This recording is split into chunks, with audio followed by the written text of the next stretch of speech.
Bem-vindos ao nosso Falando Nisso especial de hoje, com um convidado muito especial. Meu querido amigo, companheiro de fé, camarada, Joel Scala, né? É Scala. É Scala. SCLA. SCLA. Joel tá aqui pra gente conversar sobre psicanálise e direitos humanos. O Joel trabalhou com José Gregori, entrevistou o Sérgio Paulo Pinheiro, tem uma longa trajetória de combate, vamos dizer assim, de ação dentro do jornalismo ligado aos direitos humanos. Joel foi jornalista da Folha, do Globo, do Record, Cultura, trabalhou com Goulart de Andrade, tem assim uma carreira. Né? O Globo não. Rádio Globo. Rádio Globo. Você sabe, Dunker, é um desafio falar de direitos humanos no nosso país. E eu sempre considerei um desafio para a comunicação tratar um assunto tão importante como esse, os direitos humanos. Como é que surgiu esse tema assim no Brasil? Né? Assim, tentando fazer uma... Mais recentemente, esse tema surgiu na época da ditadura militar, quando os filhos da burguesia, questionando a ditadura, foram... Entraram para a luta armada, para a clandestinidade, para a resistência, jornalística, inclusive. Exato. E começaram a ser torturados. Aí os pais, com certa influência, né, na sociedade brasileira, foram questionar, reclamar isso. Então, essa visão de direitos humanos é muito recente, porque antes o pobre e o negro eram sempre torturados nas delegacias de polícia, ninguém reclamava. E as mulheres oprimidas, e os migrantes, quer dizer, isso não era um tema até... Não era um tema recorrente, ele só apareceu nos anos 70, 80, quando esses jovens que questionaram, saíram das universidades públicas, principalmente da Universidade de São Paulo, começaram a ser torturados. Ou seja, agora nós temos um motivo para generalizar essa pauta. Isso não teve uma relação com a Constituição de 88? Se dá para dizer... Você entrevistou, né, Leonel Brizola, gente, em personal, né? Dá para dizer que essa é a Constituição cidadã, né? Isso se tornou, então, institucionalmente prevalente a partir de então? Com certeza essa luta, você citou o Zé Gregori, com quem eu trabalhei, ele tem um grande papel. Aliás, a igreja tem um grande papel na defesa dos direitos humanos com Dom Paulo Evaristo Arnes. Também. Na Comissão de Justiça e Paz. Né? Ela teve influência porque boa parte dos constituintes, que foram eleitos deputados constituintes, eles já levaram, né, essa preocupação dos direitos humanos. Existia muita resistência, a Constituição veio garantir os direitos no papel, mas ainda a gente tem uma longa caminhada. Apesar de estar no papel, a gente tem esse problema no Brasil, né? Existe a lei, mas não existe o cumprimento da lei. Sim, né? Não tem financiamento, não tem... Então, claro que sim, a Constituição Cidadã foi influência desse número de pessoas, né, que trabalhavam, seja na igreja, ou até mesmo exercendo o seu trabalho na advocacia, na luta pelos direitos humanos. Então, esse trabalho resultou nisso. Né? Vamos dizer, o pensamento humanista, né, tá se traduzindo aí em políticas de Estado, nesse momento, anos 70, 80, né? O que aconteceu, João? Você que viveu essa trajetória mais extensamente, estava lá no começo, trabalhou no governo Itamar Franco, né? No momento em que Itamar Franco que começou com o real, né? Que acabou com a inflação, uma época toda que acho que o Brasil de hoje nem imagina o que era viver sobre a inflação. Né? Se pensa no real, Dunker, você já associa o Fernando Henrique, mas foi o Itamar que disse, olha, vai lá e faz, deu a garantia política para que essa nova moeda acontecesse no nosso país. Esse momento de transição foi um momento importante para o país, porque no barco da redemocratização ou da democratização do Brasil, né, alguns defendem que nós não fomos redemocratizados, nós começamos a democratizar o país depois de 25 anos de ditadura, é que nesse período muitas pessoas favorecidas pela ditadura, muitas pessoas sem nenhuma convicção a respeito da democracia brasileira, da nova democracia brasileira, pularam no barco, né? Da nova república. Né? E, tragicamente, a nova república começou com um presidente que apoiava a ditadura militar. Né? A morte do Tancredo começou com José Sarney. Então, logo no início, a gente teve um retrocesso, né? Que o Ulisses Guimarães, que é o grande comandante, intelectual, né, da Constituição. Exatamente. E ele concedeu, né? Ele fez algumas concessões que até hoje a gente percebe. A leitura daquele momento é de que os militares ainda estão resistentes, né, de passar o poder. E ele, preocupado com isso, algumas concessões foram feitas que hoje a gente percebe que ainda sofre, como disse. Sofre, por exemplo, em relação às polícias militares, que foram militarizadas na ditadura militar e que continuaram intactas. E hoje a gente vê a violência, o efeito dessa violência. A falta, né, de revisão disso trouxe. Né? E essa foi uma das principais consequências graves que a gente vive nos momentos de hoje. E difícil, né, de a gente solucionar isso, né? Difícil da sociedade civil conseguir se contrapor a uma realidade já colocada, porque hoje, com esse retrocesso, temos bancada da bala no Congresso Nacional, nós temos agora do BET também, né? Então, e com isso, nós ainda sonhamos com o ideal de que a democracia, e o ideal que dentro da democracia a população de baixa renda, o cidadão comum, consiga ter seus direitos assegurados. Né? Duas coisas, né? Primeiro, muitas pessoas perguntam assim, não, mas por que tantos psicanalistas são de esquerda? Por que não é como outros países que são mais divididos, né? Eu tenho para mim que isso tem uma relação com o momento em que a gente tem uma redemocratização, mas também, ao mesmo tempo, uma transformação da psicanálise, com a chegada do lacanismo, mas também com a chegada do mais forte, né, do Jung, do Reich, né, que você, né, como o João fez 3 anos de psicologia na PUC, né? Eu acho que o Reich era um dos meus ídolos, né? Pela maneira visionária como ele viu a política nos anos 30, 40, né, do século passado. E que chega no Brasil, justamente, se expande, né, tanto o psicodrama quanto a bioenergética, as vertentes reichianas, nesse momento. Ou seja, a gente se formou, vamos dizer, a gente tem a mesma idade, e eu digo psicanalista da minha geração, com esse consenso, né, de que a gente tinha uma tarefa. A tarefa era redemocratizar, a tarefa era rever as nossas institucionalidades, era pensar um Brasil diferente, e o significante cidadania era central. Né? Até tem um texto famoso, né, de um psicanalista chamado Henrique Laurent, que à época gerou uma discussão danada, porque tinha muita gente que dizia assim, não, mas cadê a palavra democracia no texto do Freud? Não está. E a palavra democracia no texto do Lacan também não está. Então, não me venha com essa de democracia. Mas o Henrique Laurent escreveu um texto chamado O Analista Cidadão, que ele dizia basicamente o seguinte, olha, até aqui, psicanálise era uma coisa de elite intelectual.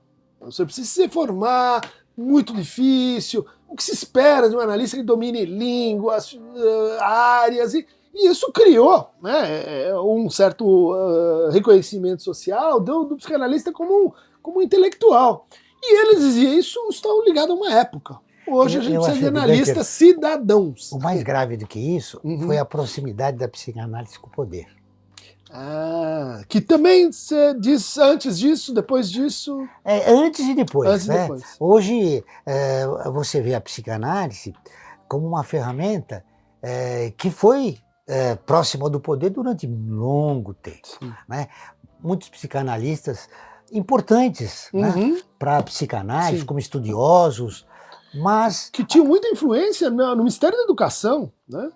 é verdade. E eles, essa proximidade do poder comprometeu um pouco.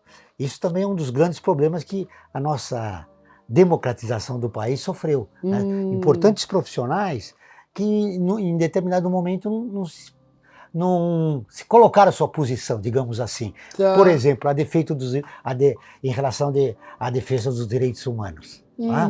Por quê? Porque eles estão muito próximos do poder. E porque essa não era uma preocupação da sua classe social.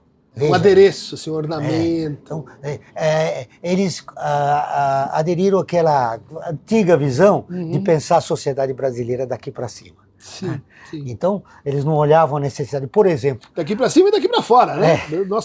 Nosso horizonte é a Europa, os Estados Unidos. Então. É verdade. E isso comprometeu muito, inclusive, na minha visão, né? Eu não sou especialista no assunto, é você, a trajetória da psicanálise no Brasil. Por que você encontra 10 psicanalistas progressistas e 300 que não se preocupam? Eles estão da porta para dentro, né? Mudou um pouco isso aí, mas tudo da bem. porta para dentro do seu consultório, não da porta para fora, né? E não veem, por exemplo, a sociedade brasileira como um projeto coletivo. Esse que é a grande questão, né?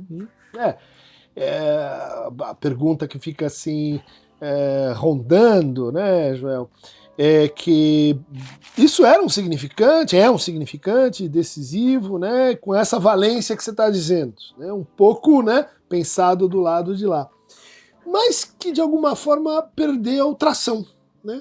Hoje, quando a gente fala em democracia, quando a gente fala em cidadania, a gente encontra muitos discursos à esquerda e à direita, né, que dizem, olha, democracia é pouco, a gente precisa de mais, né? Falar em democracia por exemplo, ouvi muito isso. Olha, lá na Quebrada nunca teve democracia. Então, a ideia de que a gente tem que lutar pela democracia é uma ideia assim, não é que ela é incorreta, mas é insuficiente para os nossos tempos, né? Como é que você vê isso, né? Tendo essa trajetória, compreendendo um pouco as razões, né, de um certo desgaste do programa, né, dos direitos humanos e cidadania. É como se ele tivesse desistido da ideia. Não vai dar para fazer assim, vai ter que ser de um outro jeito, de um outro caminho, com outro léxico. Eu acho que a gente tem que descobrir um outro caminho, né? Por quê? Se você vai em qualquer região, leste, sul, norte da nossa cidade, para num boteco e fala, bom, pessoal, vamos parar de falar futebol, vamos conversar sobre democracia. O cara falou, o quê? Mas mais do que isso, vamos defender a democracia. Aí o espanto ainda é maior. Então, na verdade, esse é o grande problema do país.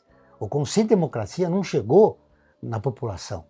Ele nasceu ali, né, como um projeto burguês, um projeto elite, intelectual, e não se capilarizou. E hoje você vê, como diz o Gessé de Souza, pobre de direita. Por quê?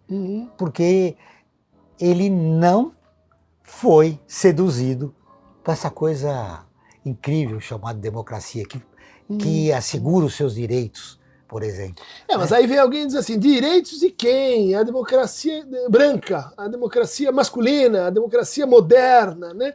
Quer dizer, tem uma resistência que às vezes me parece o seguinte, é porque deu certo. É porque, de certa forma, a democracia foi sendo aceita como um valor, né? Houve alguma redemocratização, houve uma abertura, e para alguns isso consuma a democracia. Agora temos outra pauta. Essa já se concluiu. E outros dizem o contrário. Dizem, olha, desde sempre essa foi uma pauta, vamos dizer assim, que representa interesses locais, não é de todo mundo, é uma pauta que não se realizou e nem vai se realizar. Olha, você dá um outro programa, viu? Falar sobre isso, que o movimento woke, a crítica que se faz a ele é isso, exatamente. É identitário, né? Você olha, você tá a questão da mulher, a questão do negro, enfim, tudo isso resulta numa separação. Você, hoje, qual é a grande pauta da Mas, sociedade no fundo, civil brasileira? tem, ao mesmo tempo, uma impostura, que é aquele que fala em nome de todo mundo, a democracia universal, mas, na verdade, tem ali a sua pauta, seu interesse particular. Né? Mas, então, esse é que é a questão, o interesse particular. Hoje, qual é a grande discussão no país? É a defesa dos direitos humanos e a defesa da democracia. Que democracia? A gente já percebe que boa parte da população não experimentou ainda a democracia. Porque a polícia militar bate na porta dela a hora que quiser. E dá rapa, ganha e comete... péssimo salário. Sim. Ou seja, não tem condições ideais, mínimas, para que ele viva de uma maneira decente. Bom, esse é um grupo de pessoas que hoje, chutando, sem com medo de errar, 50 milhões de pessoas vivem no nosso país. Né? Marginalizados. É um termo que a gente usava na época da faculdade, alienação. Estão alienados do que está acontecendo. E dos processos decisórios, das instituições, dos benefícios do Estado, da partilha simbólica, né? Que cria exclusões. Que esse é um outro cacoete incrível que existe na grande imprensa, é de que você coloca um noticiário sobre o Supremo Tribunal Federal para uma população que está no Supremo, um juiz, aumento. Para que o juiz ganha isso, ganha aquilo, o salário? Então ele está lutando para sobreviver e recebe um número de informações que acabam comprometendo a visão que ele já não tem. E quando ele começa a ter, por que eu tenho uma instituição como o judiciário? Se ele...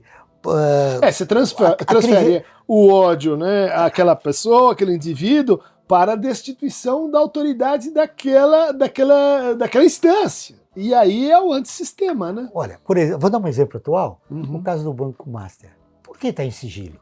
Quando o cidadão comum lá, mora na casinha dele, fala, olha, o filho do seu Francisco, quando foi preso, falaram o nome dele, a família toda. Sigilo para você? Não.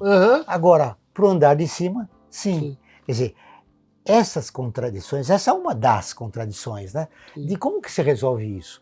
O que nós estamos fazendo jogando para baixo do tapete. Que isso, antes a gente dizia, isso é uma ofensa à cidadania. Mas hoje a gente tem outra retórica para enfrentar esse problema, né? Percebe? Então, como construir uma retórica diante dessa realidade? Sim. É difícil, é difícil. Então, a sociedade civil, eu tenho uma esperança de que a gente... esse ano é ano de eleição, né? Nosso olhar, nossa visão crítica é sobre como oxigenar, por exemplo, o parlamento brasileiro, que chegou a um patamar muito ruim. Né? Muito ruim. E sistematicamente nossa preocupação é com as eleições majoritárias, presidente, quem é que vai ganhar, e isso tem um efeito da gente se desinteressar por deputado, quem vai votar, a gente sabe, senador, que sempre aconteceu, infelizmente sempre aconteceu isso. Que é uma gramática, vamos dizer assim, interiorizada de como funciona o poder. Ou seja, tem o PAPS e os outros obedecem. Então, se você ganha a cabeça, todo o resto, o corpo vem junto. Só que não, né? Temos um corpo sem órgãos. E a gente pergunta, né, que como a elite econômica do país, ao olhar o Brasil, não vê o Brasil como um país de um projeto coletivo, e sim só na visão de tratar os seus interesses. Né? Ou seja, a eleição do Bolsonaro foi isso, né? Por exemplo. Foi isso. Quer dizer, vamos... Anti-PT, anti-Lula. Já que só valem os particulares, então quem tem mais força de agregação de particulares, de projeto particular, vai levar. Só que aí você é como se tivesse mudado informalmente a regra do jogo, né? Será que sempre foi assim? A política é simplesmente, né, a luta pelos interesses específicos, ou há a possibilidade de superar, né, a classe, né? Os interesses de classe. Você sabe que no observatório a gente pensa de que pode mobilizar a população de baixa renda a respeito dos seus interesses. Por exemplo, nós estamos apostando que o terceiro setor... Então, fala aí, explica pra gente o que é o Observatório do Terceiro Setor e o nosso programa, Olhar da Cidadania na Rádio USP. Eu vou fechar com o Olhar da Cidadania. Qual é o horário que passa no seu programa? Quarta-feira, às 13h30. E reprise? Esse ano será às quintas-feiras, a produção está me falando aqui. Obrigado. Quinta-feira, às 13h30, Olhar da Cidadania. Vamos começar pelo Olhar da Cidadania. Isso. A minha preocupação quando eu apresentei esse projeto na USP é exatamente falar de direitos humanos, através da leitura e da narrativa de N personagens da nossa sociedade. Claro, estudiosos da USP que têm projetos e estudos sempre com um olhar a respeito da valorização dos direitos humanos e, claro, e pessoas também da sociedade brasileira preocupadas com esse assunto. A gente sabe que os direitos humanos, eles têm um imenso preconceito. A palavra direitos humanos, tá? Direitos humanos para bandidos, tinha essa história, né? Eles continuam repercutindo essa frase. Sim. É horrorosa, sim, mas é uma realidade que a gente tem que se contrapor. E eu acredito que esse projeto de comunicação, inclusive depois de um ano, né, de Olhar de Cidadania, eu te convidei para você estimular não só seus pais. Só tinha um ano? Um ano e pouco. Um ano e pouco. Uhum. É um ano e pouco. E aí você começou com a gente, que hoje está com 8 anos. É para que a gente reflita sobre isso. O olhar da psicanálise, a psicanálise de direitos humanos, por exemplo, deve ter sido uma preocupação sua. Sim. Você deve ter falado sobre isso. Falamos, então, há 8 anos, falamos toda vez sobre isso. Então, como nós vencemos esse desafio? Não só o olhar da cidadania. A gente tem um portal que, no mês, quase 3 milhões de pessoas visitam o nosso portal. É um portal da USP ou um portal não, do Observatório? Não, o portal do Observatório do Terceiro Setor. É Observatório do Terceiro Setor.org.br. Esse portal vocês podem acionar e vão ver ali as matérias. Nós fizemos uma matéria agora falamos da violência, os resultados de todas as pesquisas do ano passado revelam uma violência impressionante. Ascendente, né? Contra a mulher. Contra a mulher. E o que nós fizemos? Também, né? Contamos um pouco disso, contamos dessa realidade, também dos negros, né? O racismo estrutural que existe no nosso país. E o que nós fizemos? Nós trouxemos o Dominique Bacher, que é um dos especialistas em cultura de paz, e ele falou um pouco de como nós podemos reagir a isso, né?